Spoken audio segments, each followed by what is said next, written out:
Olá pessoal, tudo bem com vocês? Sejam muito bem-vindos a mais um vídeo aqui do nosso canal. E hoje eu vim falar com vocês um pouquinho sobre o autismo, o transtorno do espectro autista, exatamente. Eu espero que esse vídeo possa ajudar muitas mães que estão aí na dúvida, meu filho é autista, meu filho não é autista, porque eu sei que existem vários mitos e verdades acerca do autismo, tá bom? Então a gente vai falar no geral para que você possa entender, começar a entender. Eu te convido a fazer mais pesquisas sobre o autismo. Se você tem dúvida de que seu filho seja autista ou não, é sempre bom levar ao médico, a um especialista. Primeiro leva ao pediatra. O pediatra vai fazer esse encaminhamento para o teu filho para os especialistas, para que sim seja fechado um diagnóstico. Mas é muito importante deixar claro que esse diagnóstico ele não é imediato. São feitos vários exames, são feitos vários testes, tanto comportamentais, quanto outros testes físicos mesmo, para saber se a criança é ou não autista. Então, às vezes você pode receber esse diagnóstico com 2 anos, mas também você pode receber com 5 anos, 4 anos. Então vai depender muito do desenvolvimento do seu filho. Então a gente começa a falar de autismo lá quando a criança ainda não tem nem 1 ano de idade, que é porque desde aí você já começa a perceber alguns sinais. Existem crianças que elas vão dar esses sinais, ou os pais vão perceber esses sinais a partir de 1 ano e meio, que é quando a criança começaria, no caso, a se comunicar, a fazer o contato visual com os pais, o tão esperado contato visual, o tão esperado contato verbal que os pais, quem é pai, quem é mãe, sabe que a gente fica aguardando esse momento, tanto o nosso filho andar quanto falar, enfim, se expressar. E no autismo acontece um pouco diferente, Então, o que seria o autismo? Ele é um transtorno de desenvolvimento comportamental e social, Então, é a ausência de comunicação, ausência, não só ausência, mas também uma dificuldade, uma deficiência nessa comunicação. Na verdade, não seria bem uma ausência, Porque eu vou ter autistas que vão se comunicar, mas eles vão ter um déficit nessa comunicação, nessa interação social, E no comportamento em relação a outras pessoas. Por que eu digo isso, gente? Porque assim, eu percebo alguns sinais na criança, como eu falei para vocês, desde 1 ano e meio, ou às vezes até menos. A criança, vamos lá para falar dos bebês, ela não faz esse contato visual com a mãe.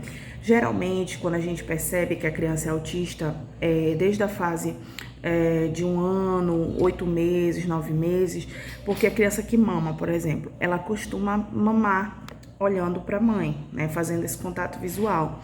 As crianças autistas, elas não têm esse hábito, então se elas fazem, é bem pouco.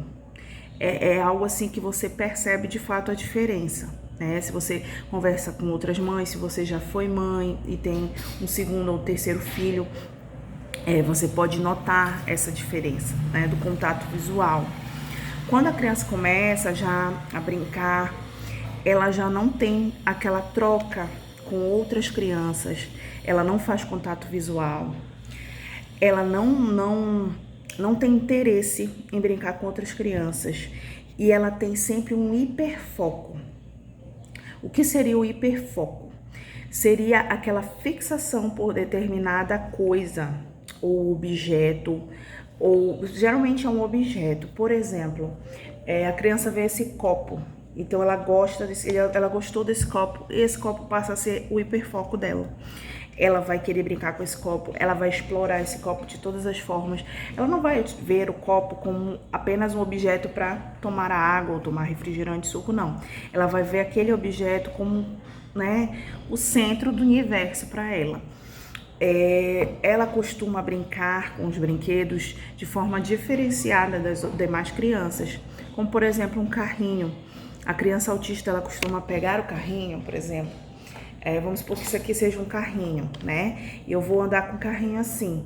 Ela costuma virar o carrinho e ficar rodando a rodinha do carrinho sem parar. né?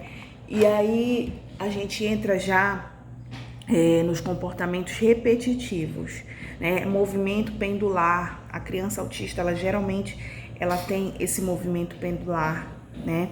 Ela fica, quando você vê uma criança que fica durante muito tempo, muitas crianças fazem isso, gente. Vocês podem falar, Glaucia, mas eu vejo muita criança que faz, né? De fato, assim, às vezes fica parada, às vezes até assistindo desenho.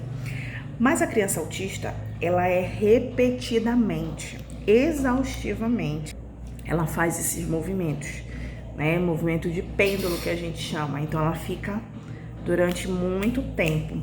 E o hiperfoco também, ela pode ter um ou mais hiperfoco, mas a gente tem que atentar a esses sinais. Aquilo está sendo uma fixação para a criança. Então eu tenho que ficar atento, certo? O autismo tem cura?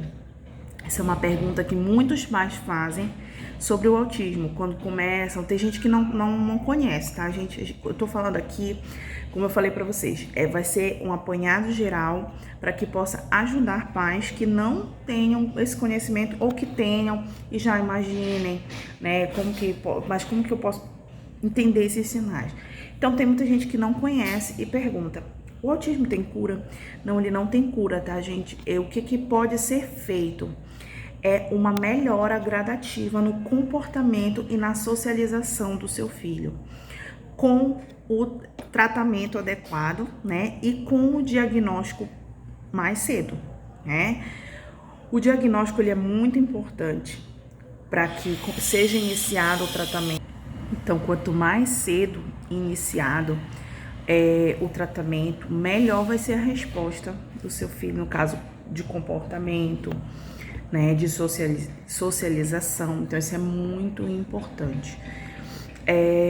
Quais as causas do autismo? Ainda não tem algo certo sobre as causas do autismo, um estudo certo sobre as causas do autismo, mas costuma-se entender que sejam fatores ambientais e hereditários. Então é uma série de alterações no funcionamento do cérebro, o funcionamento da genética, né? Então tem a ver com a hereditariedade também e fatores ambientais, tá certo?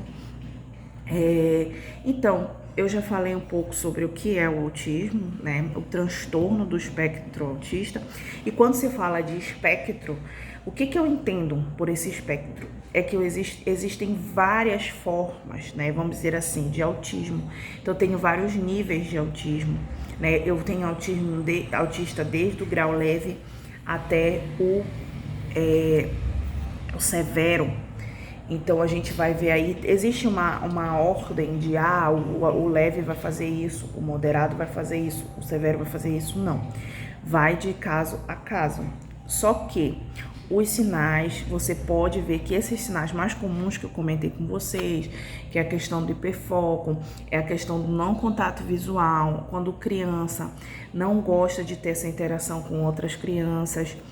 Outra coisa também que é muito importante mencionar, que isso é comum nos autistas, é a seletividade alimentar. O autista, ele é muito restrita a alimentação dele. Por exemplo, eu conheço crianças autistas que elas só gostam de comer determinada coisa todo dia. Então você pode ir mudando, mas se não tiver aquela comida, por exemplo, o arroz, tem que comer arroz branco todo dia. Não pode mudar, tem que comer feijão todo dia. Se a mãe coloca outros alimentos, ela não aceita, ela rejeita, né? Ou então tem que colocar, por exemplo, tem que ser um suco de goiaba. Então a criança vai querer tomar só aquele suco de goiaba. Ela não aceita outros alimentos, porque ela tem essa seletividade alimentar. Nossa, mas tem criança que é assim, né? Por exemplo, a minha filha, ela tem coisas que ela gosta, tem coisas que ela não gosta, assim como todas as outras crianças. Mas no autismo, você vai ver que isso é muito forte. A criança, ela rejeita de fato. E quando ela é contrariada, causa até uma irritação nela. E aí entra a questão das crises, por isso que é muito importante esse tratamento precoce, para evitar essas crises.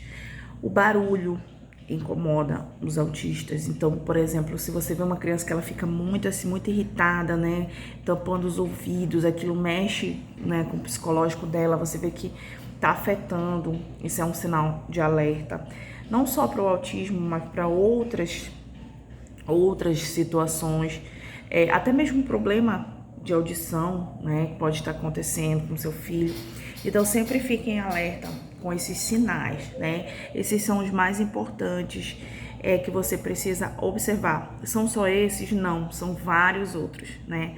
Mas isso a gente pode fazer num outro vídeo, explicando já mais detalhadamente para você que já tem um diagnóstico, você que já está em estudo, seu filho já está nessa investigação, porque primeiro vai ser feito, como eu falei, uma investigação. Seu filho vai passar por vários profissionais até que seja fechado um diagnóstico exato, né? Pode durar 1 ano, 2 anos, 3 anos, 4 anos, 5 anos nessa investigação, mas o importante é que se chegue a um laudo e que se inicie o quanto antes esse tratamento, tá bom? Espero ter te ajudado e fique atento ao nosso próximo vídeo. Já deixa o like aqui nesse vídeo, se inscreve, curte, compartilha, faz todas aquelas coisas que a gente está acostumado a pedir aqui, tá bom?